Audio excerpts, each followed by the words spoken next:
I know another person whose face lights up when they talk about Maruti, and that's Prakash Diwan. He is here with us as well. Hi Prakash, good morning. Well, you've picked up one stock for us, Vinthi Organics. What's the story over there? We've talked about this stock in the past, but what kind of a trigger do you see here on?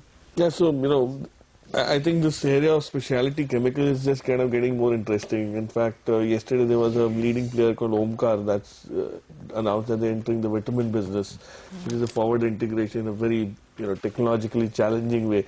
So, the chemicals guys have proven their expertise in the global arena, and luckily this is one area where China doesn't compete very actively. So you still have a decent run ahead. Now, what I like about Vinthi Organics is that it's a global leader in some of these product segments. So primarily, it's into aromatics, monomers, polymers, and specialty products. The top three products, which constitute almost 88% of its revenue, are fairly tongue twisters. So the first one is isobutyl benzene, which is called IBB for ease. The other one is another one that's a tongue twister, is acrylamido 2-methylpropane sulfonic acid. Now that's called ATBS. It's a very well-known chemical. And the third one is IB, which is simple ibobutylene. So now all these products have such wide application and a huge market. For example, IBB is used for making ibuprofen, which is an analgesic, which you have a painkiller in virtually every tablet that you get for painkillers. And ATBS has a wide-ranging application into industrial water treatment, construction chemicals, paints, adhesives, sealants, detergents, textiles, hydrogels used in medicine. So the kind of application that these people have are so immense that Vinthi has been scaling up very strategically in even tough times. Today they have a situation where they reach 100% capacity utilization for both their plants.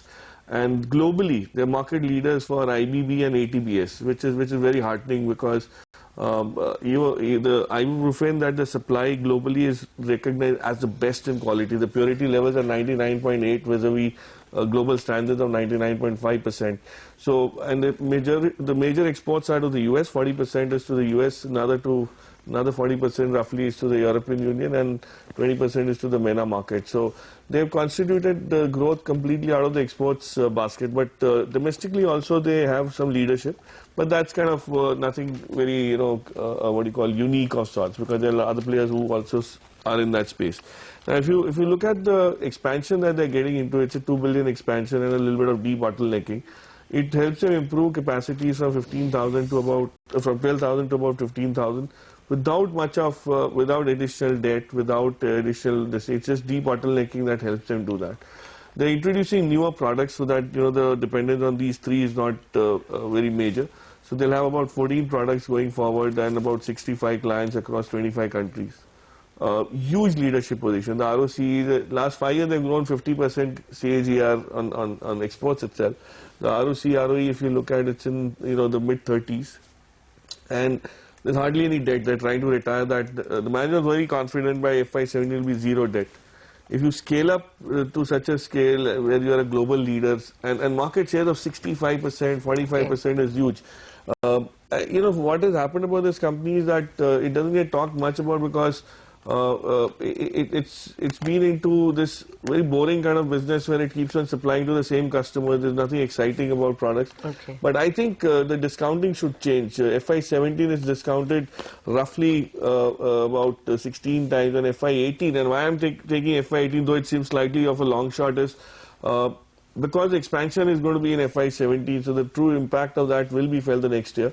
It's just discounted about 13 and a half times. What is you've not given us any numbers, sales, no, EPS. No, the EPS, that's what I'm saying. We're talking what is the sales? How big is this company? This company, if you look at the market cap itself, it'll be very heartening to know the market cap itself is about, I think, close to about 1,500 crores. It's not a very small company that we're talking about. Sales is close to about now, FY16 they'll probably end up with about 730. And interestingly, the customers that they have, they are rapidly expanding. Pharma, for example. I mean, globally you have, ibuprofen getting absorbed so much, and all the other segments that they are into, they're doing well. So while we talk about exports, as a big theme now. I think apart from pharma and IT, it's chemical that's going to make this Make in India thing really big. Okay. And these are the guys who will quietly, participate in that. Okay, well, Siddharth Bhamre is also with us, so let's go across to him and get some strategies out of the way. Siddharth, hi, morning. We were talking about individual stocks and you have 3 buy calls for us today. That's interesting. First, on the Nifty, you expect the relief rally or short covering rally, whatever it was yesterday, you expect that to continue today? Good morning, Sonia. We have been fairly pessimist on this market, even when it was above 8,000 levels, citing that, the rallies were happening mainly because of short covering.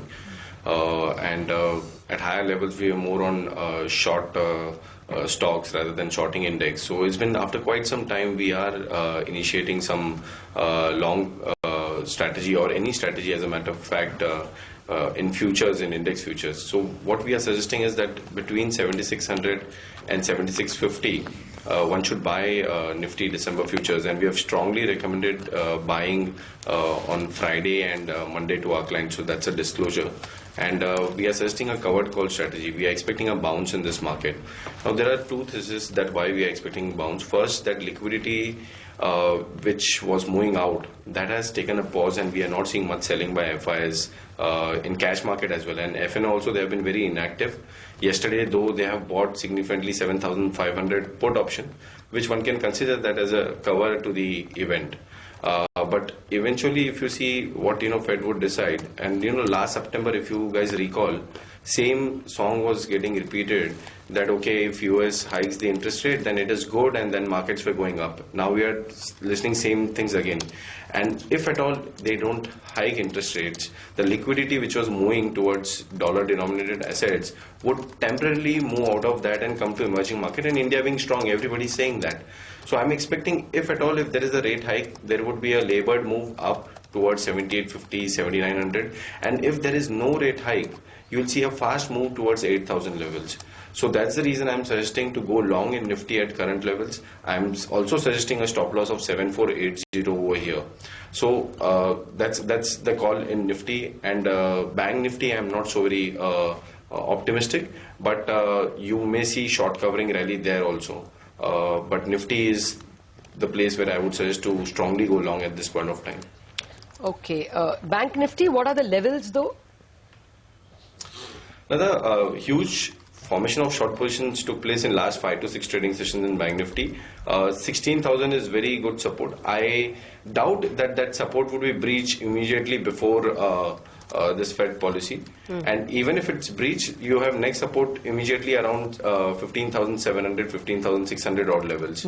There may be a bounce back which can again take this index to 16,800, 17,000 odd levels. But because the quantum of short positions are high, I am not very optimistic on Bank Nifty compared to Nifty. But 16,000 is support around 100 points plus minus. So I would suggest at this point of time, if you're an index trader, you should square off your short positions.